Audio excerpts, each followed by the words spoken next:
Te voy a hablar de películas, documentales, telenovelas y otras producciones colombianas censuradas. Y es que desde el drama del 15 de octubre de 1915 hasta el estreno en plataformas de los documentales de Daniel Mendoza, por razones políticas, religiosas o comerciales de los canales de televisión y las salas de cine, se han tomado decisiones que sabotearon la distribución de las cerca de 50 producciones que te voy a mencionar. Los casos más recientes son los de los procesos legales que enfrenta Daniel Mendoza por sus documentales, o el de Camilo Sánchez con Cine Colombia y la cancelación de su show con aproximadamente 4.000 entradas vendidas, o el de Santiago Rivas con Los Puros Criollos en 2018 por criticar una ley de Iván Duque que promovía la censura en televisión. A ver cómo es que arreglamos este país. El país de los puros criollos. Otro ejemplo cercano es el de la película Los Ladrones, donde representan grupos delincuenciales y las Bacrín de Barrio Triste en Medellín, pero las salas de cine comercial censuraron su tráiler. Otro ejemplo es el del documental La Negociación, que trata sobre el proceso de paz de las FARC con el gobierno de Juan Manuel Santos, pero después de que la ultraderecha colombiana criticara la película antes de su estreno, Cine Colombia dejó vender sus boletas por unas horas. Finalmente el documental sí estuvo en cartelera, pero 4 días, y además en horarios de la 1 y las 3 de la tarde. En 2013 se canceló un acuerdo para proyectar el tráiler del documental No hubo tiempo para la tristeza. Este documental es producto del informe del Centro Nacional de Memoria Histórica, que recoge 50 años de memorias de las víctimas e investigaciones, datos y estadísticas sobre el conflicto armado colombiano. La justificación para no pasar el tráiler fue que las imágenes eran demasiado fuertes, algo así como lo que le pasó a la película bogotana Las tetas de mi madre. Fue vetada de las salas de cine comercial del país porque su producto supuestamente no interesaba. Esta película terminó siendo importante en algunos festivales, ganando premio a mejor película y a mejor director. Nunca le van a dar una visa a usted. No me dan visa a mí. Oiga el otro, para Disney. Ya le dije eso a él. Pero como él es don berraco, que se las sabe todas, entonces pues... La misma ruta de presentarse en festivales nacionales e internacionales la tomaron con el documental Impunity. En el 2010 hicieron este documental que trataba sobre el proceso de paz del gobierno de Álvaro Uribe y los grupos paramilitares y la falsa sensación de justicia y paz que dejó en las víctimas. En el proceso de realizar este documental, sus directores recibieron amenazas y les robaron sus computadores. También en nombre de las víctimas del paramilitarismo cayó muy mal la serie de Los Tres Caínes por hacer una representación heroica de estos grupos. La serie se emitió completa por RCN, pero retiraron las pautas publicitarias y hasta la gente creó un hashtag manifestando estar en su contra. Se sabe que por inconformidades en la representación, las personas implicadas han llevado a términos legales sus intenciones de impedir la proyección de algunas películas, como la tutela que lo colocaron a Sin Tetas No Hay Paraíso por su representación de la ciudad de Pereira, o la demanda de la excandidata a la vicepresidencia de Colombia, Clara Rojas, a la película Operación E, por la relación de esta película con su secuestro y la vida de su hijo, o la tutela de la familia del protagonista Son of Sodom, cortometraje que hizo parte de la selección oficial de Cannes en 2020, pero se cuestionaba la protección de la buena imagen y la memoria de su protagonista, que ya había fallecido, porque la película hace alusiones a temas como la juventud, la sexualidad y las drogas. Son temas que escandalizan al público más conservador. Hemos tenido tanta violencia que ahora pareciera que viviéramos en paz. También quisieron censurar La Virgen de los Sicarios desde la prensa, diciendo que era una película siniestra y truculenta que había que sabotear y prohibir su exhibición, pero no lo consiguieron. Dios no existe. Otro ejemplo es el de Hábitos Sucios, donde se recrea la historia de una monja culpada del asesinato de una de sus compañeras, que además tiene esta escena donde 2 monjas se besan. Trataba temas muy fuertes y era un atentado contra la iglesia, la religión y la fe. Con esta misma moral adelante, sacaron del aire el talk show de María C. Contigo, porque le daba un tratamiento obsceno a temas relacionados con la sexualidad. Además se transmitía a las 5 de la tarde, en un horario familiar e infantil. Caracol Televisión presentó y ganó una tutela contra el Consejo Nacional de Televisión, que había censurado este programa porque en las conversaciones con la conductora María Cecilia Botero, los invitados podían exhibir comportamientos íntimos y hablar de temas donde podía intervenir el Código Penal. Al ganar la tutela, Caracol logró continuar con la emisión del programa, pero en las noches, según los demandantes, se usaban expresiones obscenas, grotescas y morbosas en el desarrollo de temas como el abuso de menores, el acoso sexual, las relaciones extramatrimoniales y la homosexualidad. Esta telenovela de 1997 se llamaba Perfume de Agonía. Perdió la pauta publicitaria porque tiene una escena donde 2 mujeres se besan. Deja a tu esposa. En 1993, una acción de tutela logró que una ciudadana sacara del aire la telenovela Lucerito, porque sus escenas de sexo y violencia no eran aptas para el horario infantil, ya que sus hijos veían televisión hasta las 8 de la noche. Esta tutela incluía otras producciones como Pasión de Vivir, Pasionaria, Pobre Diabla, Rubí, La Mujer del Puerto, Cara Sucia, El Desprecio, Trópicos, La Extraña Dama y el programa MacGyver. Alguien en otra parte del país presentó una contrademanda porque aseguraba tener derecho a ver los programas sin censura y en el horario adecuado. Al final la señora dijo que vendía su televisor. No pasó lo mismo en 1986 cuando retiraron de la parrilla de la televisión nacional la telenovela Infierno después de transmitir solo 3 episodios, que era la primera producción en Colombia que tocaba el tema de la homosexualidad. En 1986 cancelaron la serie Yurupari por hacer un documental sobre Pedro Flores, un músico y exguerrillero de los Llanos Orientales. Se había tardado años en producirse tras su grabación, pero su exhibición marcó el final de la serie. Tal vez una señora parecida a la que demandó Lucerito fue la que lanzó un grito de censura contra los victorinos o Cuando quiero llorar no lloro, la que se dejó de emitir en unos días y volvió en horario nocturno. El director, Carlos Duplat, también había dirigido Amar y Vivir en 1988. Le recortaron escenas por su violencia. Con el lenguaje del alma. Amar.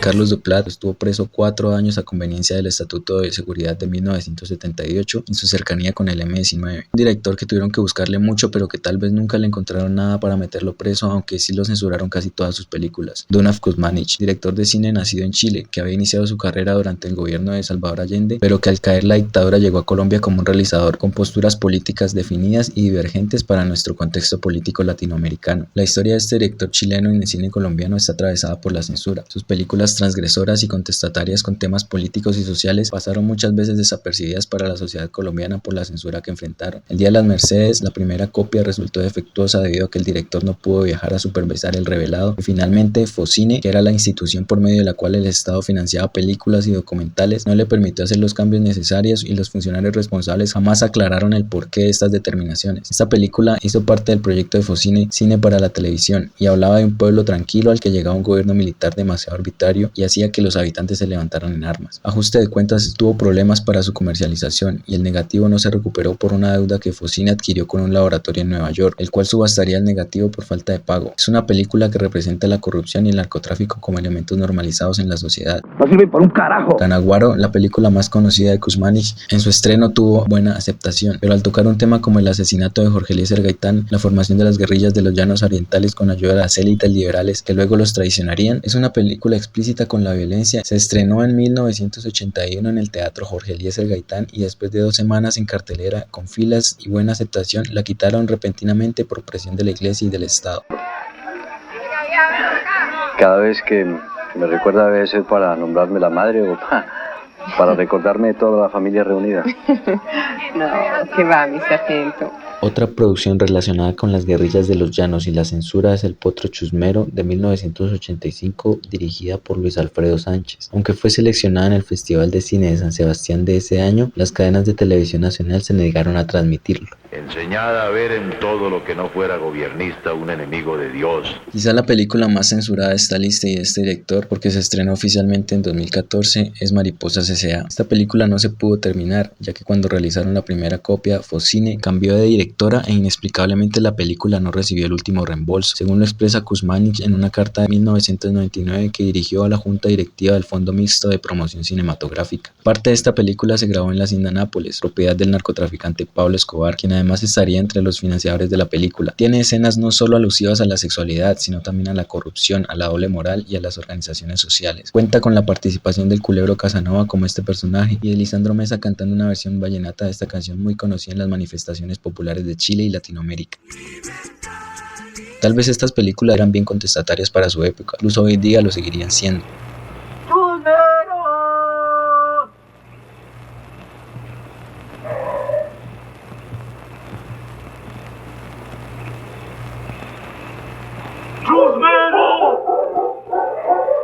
Esta película de Leopoldo Pinzón destaca por su calidad narrativa y su discurso contra las autoridades y la cultura machista y misógina del campo y las ciudades colombianas. Pisingaña es la historia de una campesina menor de edad que debe vivir desplazada hacia Bogotá, donde se ve la necesidad de trabajar para una familia que la trata muy mal. Por sus fuertes escenas se prohibió la exhibición durante el segundo Salón Internacional de Cine, realizado en octubre de 1985 en Bogotá, y durante el tercer Festival de Cine de Bogotá. Se presenta en la sala de cine del Museo de Arte Moderno, mientras que el resto de películas que participaron en el festival festival se exhibieron en el Teatro Colsubsidio. Internacionalmente recibió varias condecoraciones, estuvo en 20 festivales y fue nominada a Mejor Película en el Festival de Cine de Moscú. Ganó reconocimientos por parte del Círculo Precolombino a Mejor Director Colombiano y a Mejor Guión Colombiano. Puedo decir que muchas películas exitosas para el cine y la televisión colombiana superaron estos vetos, tal vez porque se recurrió a la autocensura por parte de escritores y directores por el éxito inminente de una producción, pero haciendo este listado he notado que las escenas alusivas a la violencia sexual o a la diversidad sexual eran características de las películas para vetarlas o censurarlas, además de sus discursos políticos y sociales en contra del establecimiento. Incluso la exhibición de una película comercial como Área Maldita está marcada por el rechazo de Focine a su director, porque entre las políticas cinematográficas de la época estaba el hecho de poder sustentar la deuda que se asumía con Focine con propiedades para poder financiar la película. Su director, que no cumplía los requisitos, ya había tenido éxito en taquilla con su película anterior Funeral Siniestro. Este director afirma que sus películas no tenían espacio en la prensa para que se anunciaran o se hablara de ellas porque terceros pagaban para que esto sucediera.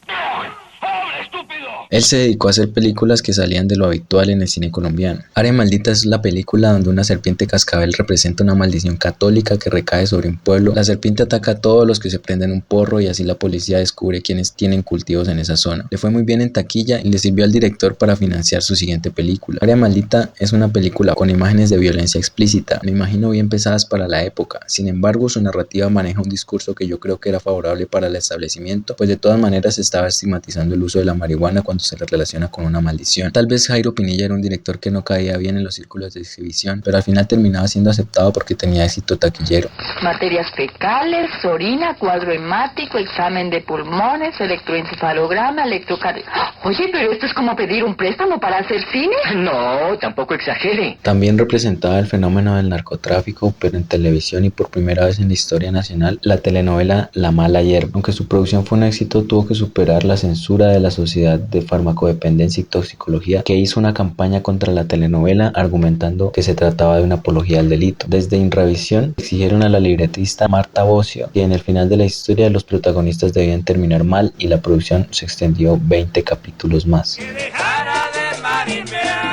El que no pudo ni siquiera rodar en el país porque su discurso contrariaba todo lo que el Estado representaba fue Fernando Vallejo. Cuenta el director que rodó sus películas Crónica Roja y En la Tormenta en México, pero que sus historias estaban contextualizadas en Colombia. Crónica Roja se pudo adaptar mejor al contexto mexicano, pero en realidad eran dos jóvenes bogotanos inmersos en una espiral de violencia tras iniciarse en el negocio del contrabando de licores. Esta es quizá una de las primeras o la primera película en representar el narcotráfico del país. Seguro que le dio usted plata. No me ofenda. Vamos por los fusiles, rápido.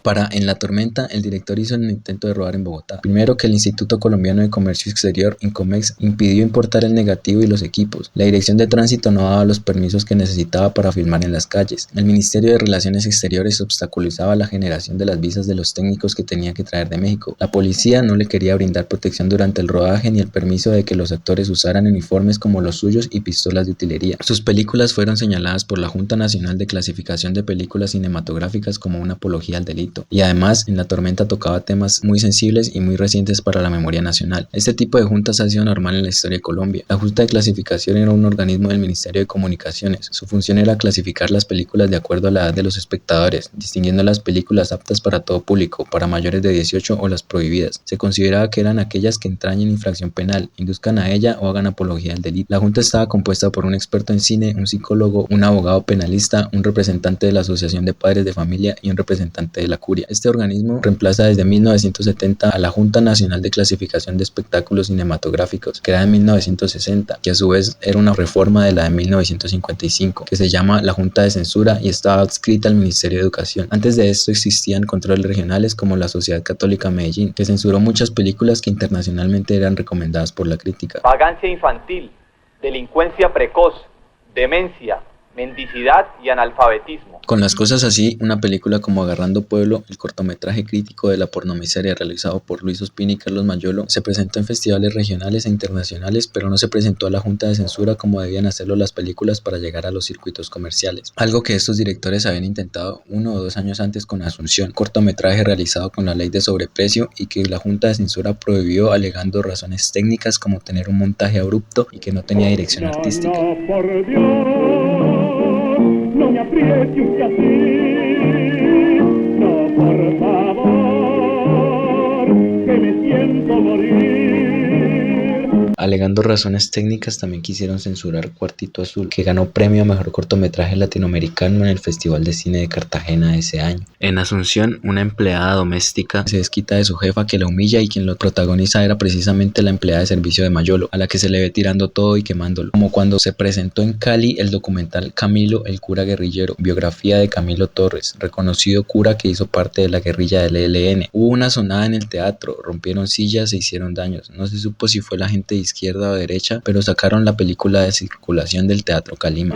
Colombia's history has been a long unbroken chain of civil wars fought between the two traditional political parties. En este momento empezamos a hablar de Colombia y del cine colombiano durante el Frente Nacional, un periodo de gobierno bastante opresivo y con un alto grado de censura. No solo los directores del Grupo de Cali, también las realizadoras Gabriela Samper y Marta Rodríguez junto a Jorge Silva y Carlos Álvarez. Sus producciones suman una lista de documentales vetados en Colombia, pero con reconocimientos internacionales. El publicista y escritor Nelson Osorio publicaba esta nota de prensa que tampoco encajaría tan mal en el presente si no vives en las ciudades principales y las películas colombianas duran una semana en cartelera en un horario ridículo en una sala de cine que queda lejos. Pero en Colombia no se veían documentales como Chircales, que ganó premios a mejor documental en diferentes festivales europeos. También Planas, testimonios de un etnocidio, de Marta Rodríguez y Jorge Silva.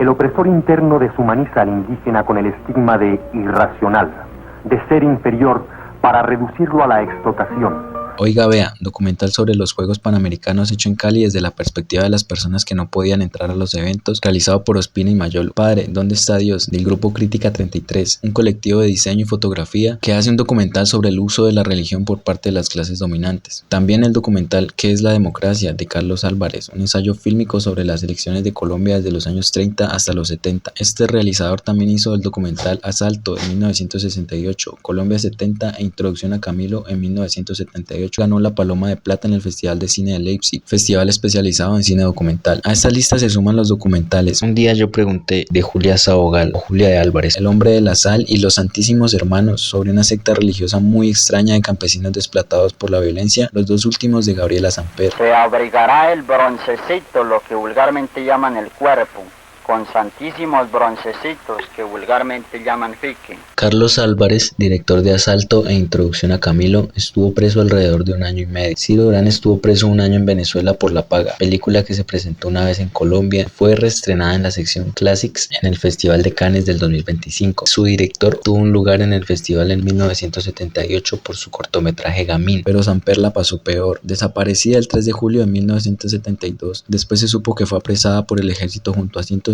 personas, incluidos sacerdotes, intelectuales, empleados, obreros, periodistas, campesinos, acusados de pertenecer al ELN. La mantuvieron varios días incomunicada en las dependencias de la policía militar, donde sufrió torturas físicas y psicológicas. Más tarde fue recluida en la Cárcel Nacional de Mujeres, donde permaneció 5 meses y 2 años más tarde murió de cáncer. Se habla de que estos documentales de los años 60 y 70 tuvieron miles de espectadoras gracias a que se crearon sus propios canales de difusión. Fue una época difícil para la realización por la persecución de las autoridades. Tanto Manuel Vargas, reconocido animador, como Carlos Sánchez, reconocido director de fotografía por los cineastas de este país, sostenían que en cualquier momento podían hacer allanamientos a estudios u oficinas donde se llevaba material fílmico. Es el caso de una de las películas de Carlos Sánchez que se llamó La Proclama, que fue robada. Estas situaciones extremas de represión durante el Frente Nacional ocurrieron dentro del marco de legalidad forjado por el bipartidismo, que se dio a la justicia penal militar. Esa misma lógica de criminalización persiste. En 2019, en Arauca, fue asesinado Mauricio Lezama, mientras filmaba una película sobre una sobreviviente del genocidio contra la Unión Patriótica, partido político desaparecido por acción conjunta entre el Estado y grupos paramilitares. La censura en Colombia no solo ha operado desde los medios institucionales, sino también mediante la violencia directa contra quienes se atreven a narrar historias que incomodan. Gabriela Samper participó en la producción de la película de José María Arzuaga, El Cruce, película que no salió a circulación por la censura. Arzuaga también es un personaje de la historia del cine colombiano que estuvo condicionado por la censura. Sus producciones, Pasado al Meridiano, El Cruce, tuvieron una circulación casi nula. A Raíces de Piedra le cortaron varias escenas y al documental Rapsodia en Bogotá le recortaron aproximadamente 8 minutos del montaje original al pasar por los filtros de censura de ese entonces.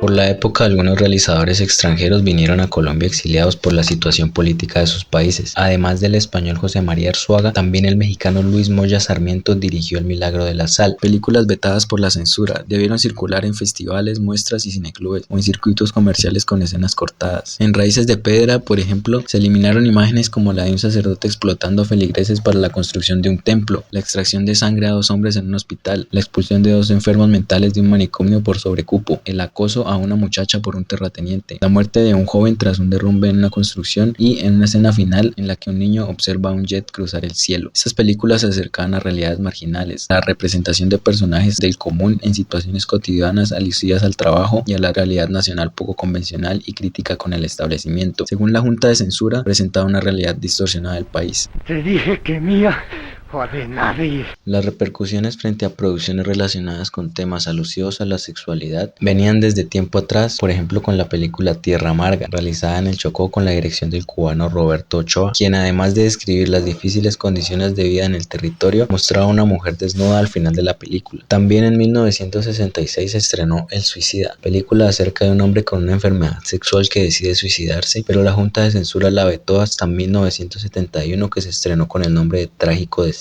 En honor al primer nombre de esta película, en el marco del Plan Lazo, Jean-Pierre Serguent y Bruno Muel grabaron el documental Río Chiquito, mientras el gobierno de Guillermo León Valencia bombardeaba el territorio entre los departamentos del Cauca y Huila, avivando la formación de las nacientes guerrillas. Estrenado en La Habana de 1966, las autoridades colombianas persiguieron a quienes se involucraron con la producción de este documental.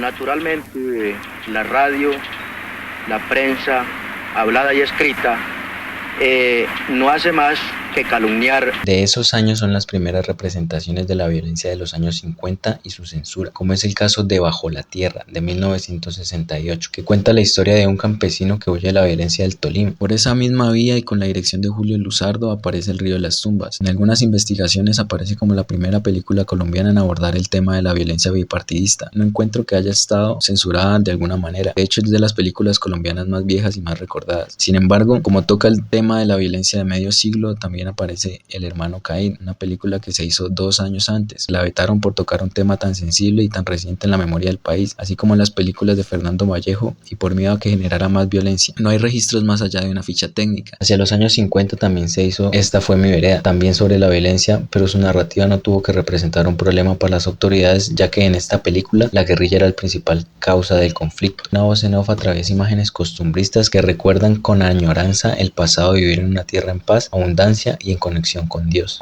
Y aquí el oro rojo de nuestro bienestar económico. La cosecha de café absorbía la totalidad de mano de obra de la región.